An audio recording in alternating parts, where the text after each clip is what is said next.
CNNIf in 2012, a stranger tapped you on the shoulder, leaned in and whispered Donald Trump will be the President of the United States in 2017, and also the New York Times, on a random Saturday in December, will publish a convincing report on the existence of aliens in our midst. You'd have wheeled away and left.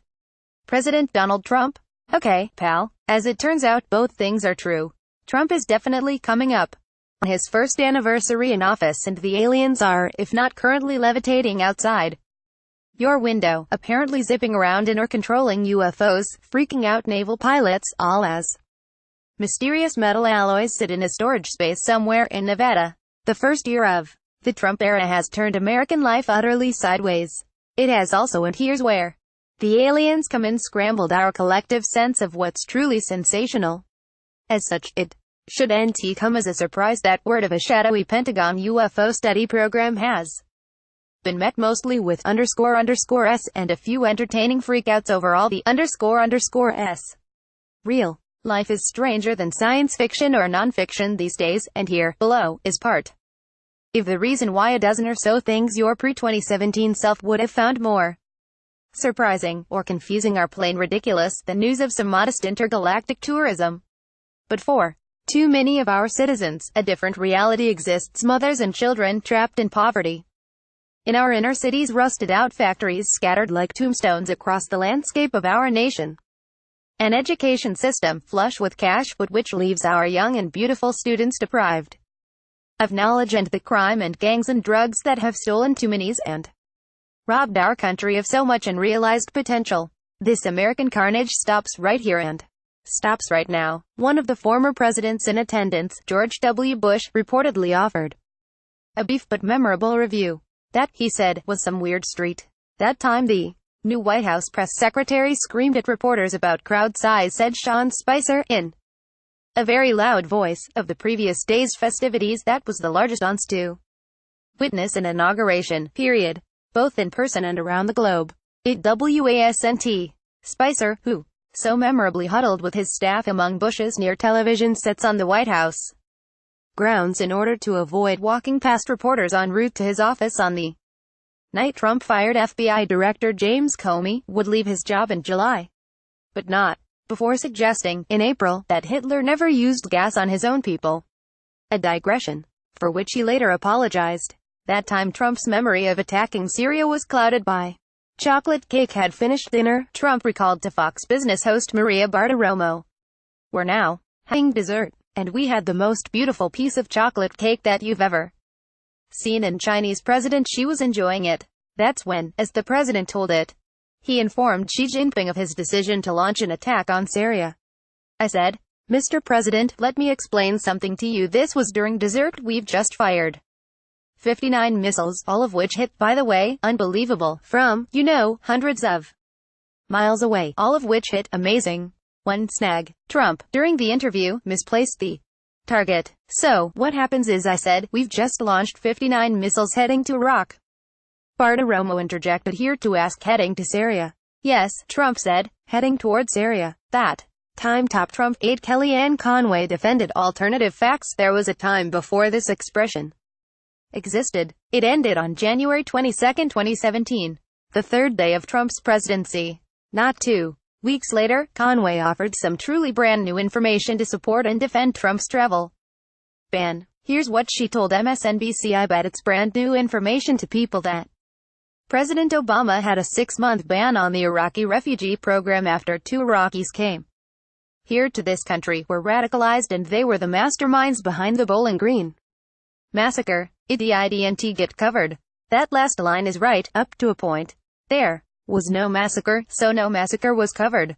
The story she claimed to be referencing was, in fact, reported on, as she confirmed in a tweet linking to an ABC News report on it. In March, Trump accused his predecessor of tapping his phones during the election. Having no proof, he offered none.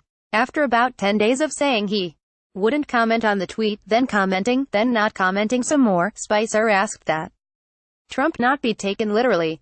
The president used the word wiretap in quotes to mean broadly surveillance and other activities during that, he said.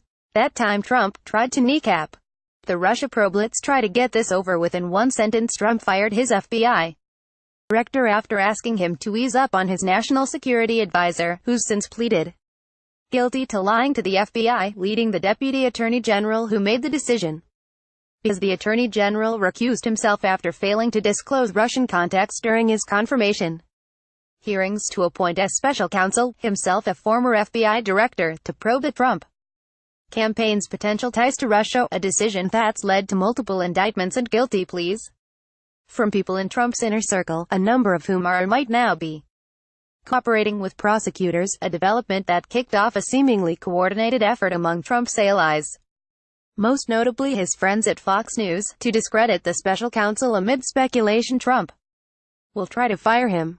It was worth a try. If you want more, here's a comprehensive tracker. That year on liberal conspiracy Twitter last December, about a month after the election, a guy named Eric Garland began a 127-tweet thread with the CNNIf introduction. Guys, it's time for some game theory.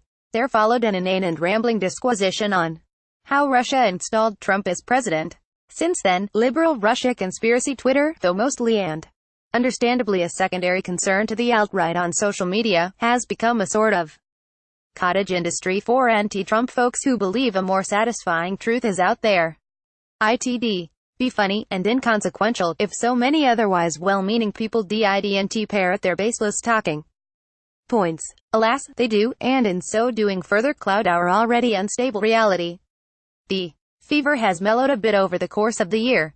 Among the wake-up calls was this hilariously diluted blog post from former British MP Louise Mensch, who has made herself over as an investigative journalist, and Claude Taylor, a former very low-level staffer in Bill Clinton's White House whose Twitter handle is, no joke, a true fact stated. Next time you see a reference to the Marshal of the Supreme Court, y'all know why.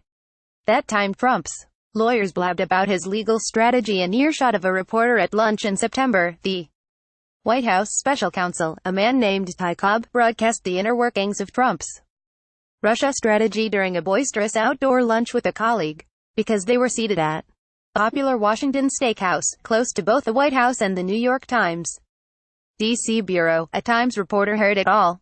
Here, look among the words spoken. Vice President Mike Pence, greatest privilege of my life to serve as your Vice President. Chief of Staff Reince Priebus, on behalf of the entire senior staff around you, Mr. President, we thank you for the opportunity and the blessing that you've given us to serve your agenda and the American people. Priebus would be fired in July. Attorney General Jeff Sessions, we are receiving, as you know, I'm not sure the rest of you fully understand, the support of law enforcement all over America. Energy Secretary Rick Perry, my hat's off to you for taking that stand on the Paris climate deal, for sending a clear message around the world that America is gonna continue to lead in the area of energy. UN Envoy Nikki Haley, it's a new day at the United Nations.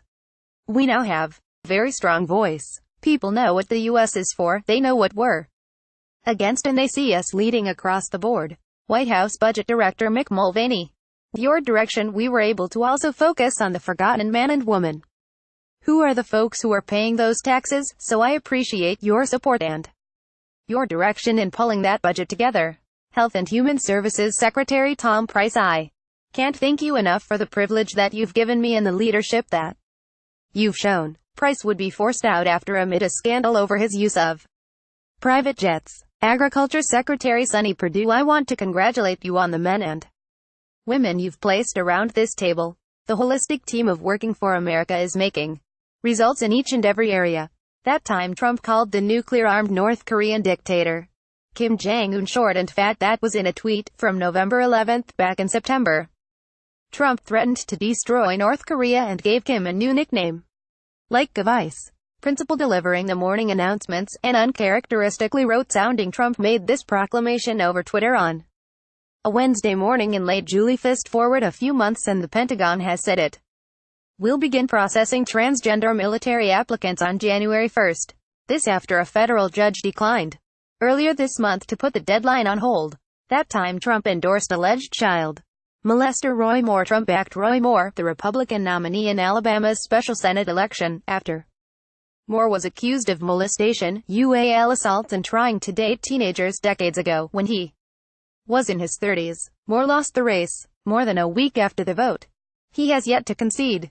That time Sarah Sanders read a letter from a little boy to start a press briefing and people didn't believe he was real. In her first solo briefing after taking over the job, Sanders read a letter addressed to Trump from a young child. She even answered his questions. Naturally, there was some skepticism, but a subsequent Washington Post investigation confirmed that, yes, Pickle was a real boy.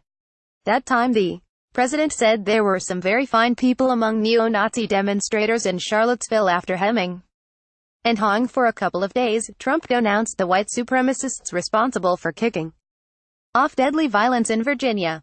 Then he told us what he really thought. In a wild, unplanned back and forth with reporters in the lobby of Trump Tower, the president became increasingly defensive. I've condemned neo-Nazis. I've condemned many different groups. But not all of those people were neo-Nazis. Believe me, he said. You also had some very fine people on both sides. Republican leaders sent out a raft of scolding statements and Trump saw some departures from his private industry working groups, but there was no institutional response. That time we found out aliens visited Earth and no one really seems to care. Let's get meta.